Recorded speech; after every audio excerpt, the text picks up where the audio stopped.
All right. There's a lot of chatter about this $100 million leads, how to get strangers to want your product, right?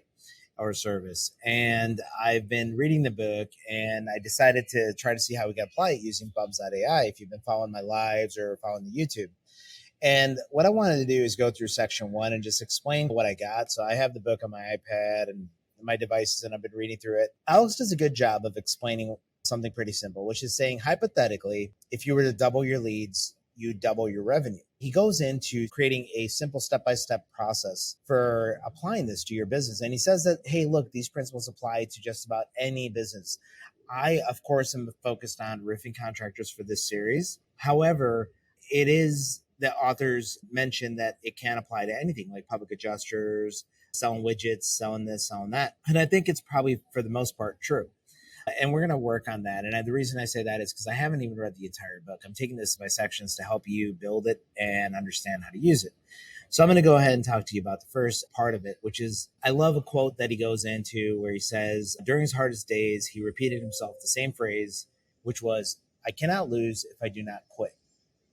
And I think that applies to a lot of things. As an entrepreneur, we go through days where we wonder if we made the right choice in our business career.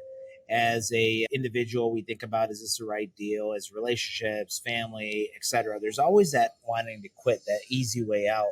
He says you can't lose till you quit. And this applies to leads and advertising too. He gets into that where, if I don't quit advertising, then I can't lose. I'm going to keep advertising. And he makes an analogy later in the book about rolling the dice. I can't remember if it was in the book or in a study, but rolling the dice where you continue rowing and sooner or later you're going to win, right? Talks about the world needing more entrepreneurs, things like that. So again, in the summary of section one, and I apologize, I did say I would do this whole thing while I'm on break, but there is some background noise.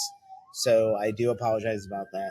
Look, it just makes one thing very clear. If somebody says they're not getting enough leads, the answer is very simple. You're not advertising enough. And if you advertise enough, our goal is going to be get more customers and increase the net worth of that customer, increase that ticket price of that customer. Those are two things that he wants to conquer. And the way to do it is get more leads, get better quality leads, learn how to create cheaper leads, and create consistency, like basically reliability of getting leads. Let's not just put all our eggs in one basket. So for example, I owned a call center back when, and we used to do outbound calling. And I remember contractors like you reaching out to me and they would ask me to, hey, we had a storm in this area, call. And now back then, remember, calling wasn't as common. So we would call and we're generating dozen, 2 dozen, 100, 200, some cases 1,000 leads. And the problem that would happen for a lot of people was they weren't able to service those leads because they didn't have enough manpower or bandwidth, or they just got so caught up trying to work with the ones they had initially, they couldn't really work the other ones. But ultimately, it was a good rate of return on it. The problem is, though, some people would pause or stop, and when they would come back and say, hey, I want leads again, it wasn't like McDonald's where you order number 3 and you get it.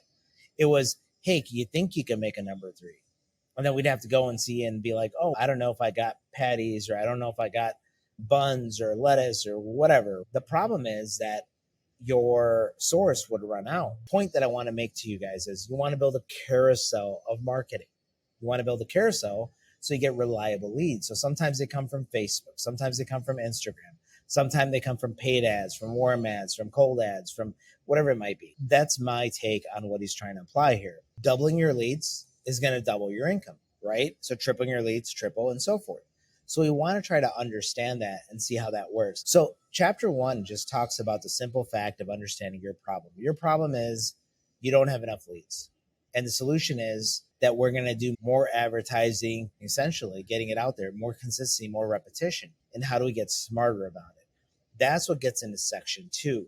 So I will get into section 2 shortly, but I wanted to share that with you as my first synopsis of the first chapter.